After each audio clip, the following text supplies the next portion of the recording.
সময় অনেক কিছু বদলে দেয়, তবে কিছু স্থাপনা নীরবে ধরে রাখে অতীতের চিহ্ন। অবহেলা আর নীরবতার মধ্যেও টিকে থাকা এমন এক ইতিহাস আবারও ফিরে পেয়েছে নতুন প্রাণ। কুড়িগ্রামের রাজারহাট উপজেলার ব্যাপারীপাড়া গ্রামে মোঘল আমলের শাহী জামে মসজিদ দীর্ঘদিন পড়েছিল অযত্নে। স্থানীয়দের বিশ্বাস, ধর্মপ্রাণ ব্যক্তি সমীর উদ্দিন ব্যাপারী হজ শেষে ফিরে এসে নির্মাণ করেন এই মসজিদ। গঠনশৈলীতে মোঘল স্থাপনার ছাপ থাকায় এলাকাবাসী এটিকে দেখেন সেই সময়ের নিদর্শন হিসেবেই।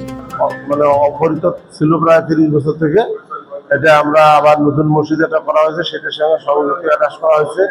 এর জন্য আমাদের উপজেলা নির্বাহী কর্মকর্তা উনি যথেষ্ট সহযোগিতা করছে এবং সাংবাদিক আসাদুজ্জামান তার সহযোগিতায় এবং এলাকাবাসীর সহযোগিতায় একটা উন্নয়ন হয়েছে এবং সুন্দর হয়েছে।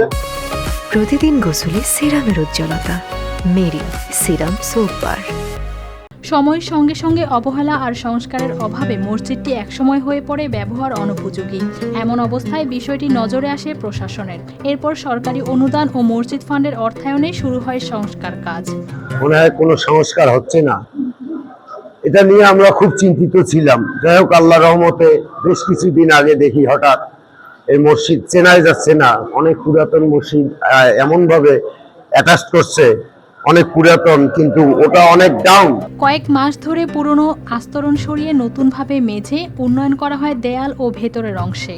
এনাদের প্রচেষ্টায় মসজিদটা অনেক উপযুক্ত হয়ে গেছে, ইনশাল্লাহ নামাজ পড়ার উপযোগী হয়ে গেছে, অনেকটা সুন্দর হয়ে গেছে, কিছু কাজ বাকি আছে।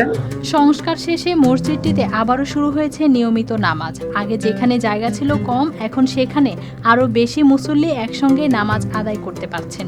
প্রতিদিনই দূর দূরান্ত থেকে মানুষ আসছেন মসজিদটি দেখতে ও নামাজ পড়তে। দিন শেষে আমরা স্থানীয় প্রশাসন এবং স্থানীয় জনগণ যৌথভাবে আমরা এই উদ্যোগটা নিয়ে এই স্থাপনাটা রক্ষা করতে পেরেছি। তো এটা আমাদের জন্য একটা আনন্দের বিষয় যে আমরা এই ঐতিহাসিক স্থাপনাটাকে দিন শেষে রক্ষা করি। স্থানীয়দের কাছে এটি শুধু ইবাদতের স্থান নয়, বরং বহুদিনের স্মৃতি ও ঐতিহ্যের একটি অংশ, যা নতুনভাবে ফিরে পেয়েছে তার পরিচিতি। News desk, RTV।